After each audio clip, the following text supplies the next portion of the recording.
రక్షకుడును మన ప్రభునైన యేసుక్రీస్తు నామములో మీ అందరికీ హృదయపూర్వక వందనములు. ఈరోజు దేవుని వాగ్దానము 108వ సంకీర్తన 13వ చరణము. దేవుని వలన మేము సూర్యకార్యములు జరిగించెదము, మా శత్రువులను అణగద్రొక్కువాడు ఆయనే. హల్లెలూయా. మరి దావీదు గారు ఇక్కడ మాట్లాడుతున్నటువంటి మాటలు మనం చూస్తే మరి చాలా అందమైనటువంటి మాటలు కదండి. మరి దేవుడు మనకు గనక తోడుగా ఉంటే, దేవుడు మనకు గనక సహాయం చేస్తే మనం ఎలాంటి కార్యాలైనా సరే జరిగిస్తాము అనేటువంటి విషయాన్ని ఆయన ఇక్కడ తెలియజేస్తున్నారు. నిజమే కదా. మరి దేవుడు మన పక్షాన్ని ఉంటే, మరి దేవుని యొక్క సహాయం మనకు వస్తూ ఉంటే మనం ఎలాంటి కార్యములైనా సరే ఈ యొక్క లోకంలో మనం జరిగించగలుగుతాం.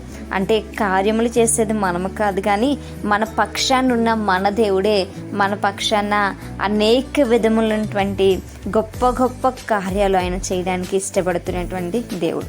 మరి మన జీవితాల్లో కావచ్చు, మన బ్రతుకుల్లో కావచ్చు, మన యొక్క మరి విశ్వాసంలో కావచ్చు, దేవుడు గొప్ప గొప్ప క్రియలను ఆయన మనకి చేసేటువంటి దేవుడు. మన ప్రార్థనలకు జవాబు ఇచ్చేటువంటి దేవుడు. నీవు నేను ఊహించలేనటువంటి మేలులు, నీవు నేను మరి ఆలోచన కూడా చేయలేనటువంటి గొప్ప కార్యాలు మన ద్వారా ఆయన జరిగించేటువంటి దేవుడు. హల్లెలూయా. మరి ఆయన యొక్క బిడ్డలుగా మనం ఉండడానికి ఇష్టపడినప్పుడు, ఆయన్ని మనము మరి భక్తితో ఆరాధించినప్పుడు, ఆయన పైన మరి ఎక్కువగా ఆధారపడినప్పుడు దేవుడు మన పక్షాన కార్యాలు చేయడానికి ఆయన ఇష్టపడుతున్నటువంటి దేవుడు. మరి అవి మన సొంత ప్రయోజనాల కోసం కాదు, కానీ ఆయన యొక్క నామ ఘనత కోసం, ఆయన యొక్క రాజ్య వ్యాప్తి కోసం, ఆయన యొక్క సువార్తను మనం ప్రకటించడంలో గొప్ప గొప్ప మేలులు, గొప్ప గొప్ప కార్యాలు ఆయన మన ఎదుట చేసేటువంటి దేవుడు. హల్లెలూయా. మరి దేవుడు చేయగలిగింది మరి మనం ఎవ్వరం కూడా చేయలేం కదా. ఆయన చేయలేదంటూ ఏది కూడా ఈ లోకంలో లేదు. మరి ప్రతీది కూడా ఆయన చేయగల సమర్థుడు ఆయన మాత్రమే నిజమైనటువంటి దేవుడు. ఆయన తప్ప బల కార్యములు, శౌర్య కార్యములు చేసేటువంటి వారు మరి ఒక్కరు ఎవ్వరును కూడా లేరు. కాబట్టి మనము ఆయన ఎదుట దీన మనస్కులై ఉంటే, మనము ఆయన ఎదుట మరి మనల్ని మనం తగ్గించుకుని విశ్వాస సహితమైనటువంటి జీవితం మనం గనక జీవిస్తే, పరిపూర్ణంగా ఆయన గనక మనం ఆరాధించగలిగితే, దేవుడు మన ద్వారా అనేకమైనటువంటి కార్యాలు జరిగిస్తారు. మరి ఆయన నామాన్ని మహిమ పొందేటువంటి రీతిలో, ఆయనకు ఘనత కలిగించేటువంటి రీతిలో మన బ్రతుకులు అనేవి ఉండాలి. అప్పుడు మరి దేవుని యొక్క నామానికి ఘనత వస్తుంది, మన యొక్క కుటుంబాలకి ఆశీర్వాదం అనేది వస్తుంది. మన శత్రువులను అనగదొక్కేవాడు కూడా ఆయనే. హల్లెలూయా.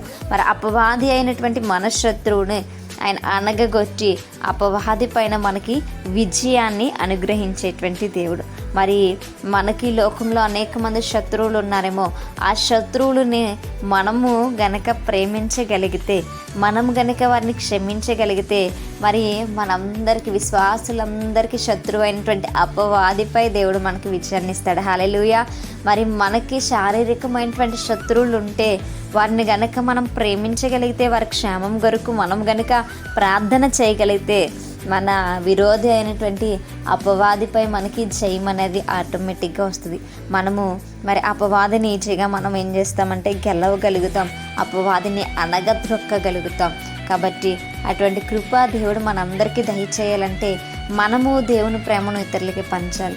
మనము మరి ఈ లోకంలో ఉన్నటువంటి వారిని శత్రువులుగా చూడడం మానేసి, మనము మన యొక్క మరి పగను మనం తీర్చుకోకుండా మనము దేవునికి వాటిని అప్పగించాలి.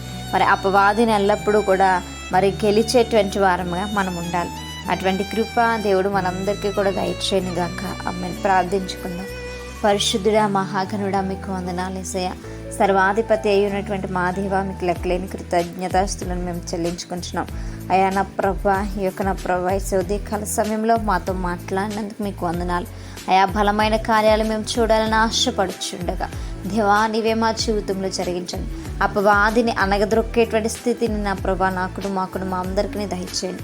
అయా మేము నా ప్రభా, అయా తండ్రి నా ప్రభా, మీరు జయించినట్టుగా అపవాదం జయించేటువంటి సహాయం నాకు మాకు మా అందరికీ దయచేయమని ప్రార్థన దయచేసి మీ పాదసానికి చేర్చుకోమని యేసయ్య అతి పరిశుద్ధ నామంలో అతి మిక్కిలి నేముగా బ్రతిమలాడి వేడుకొని పొందించున్నాం మా ప్రియ పరలోకపు మా కన్న తండ్రి. అమ్మాయి. Praise the Lord everyone. May God bless you all.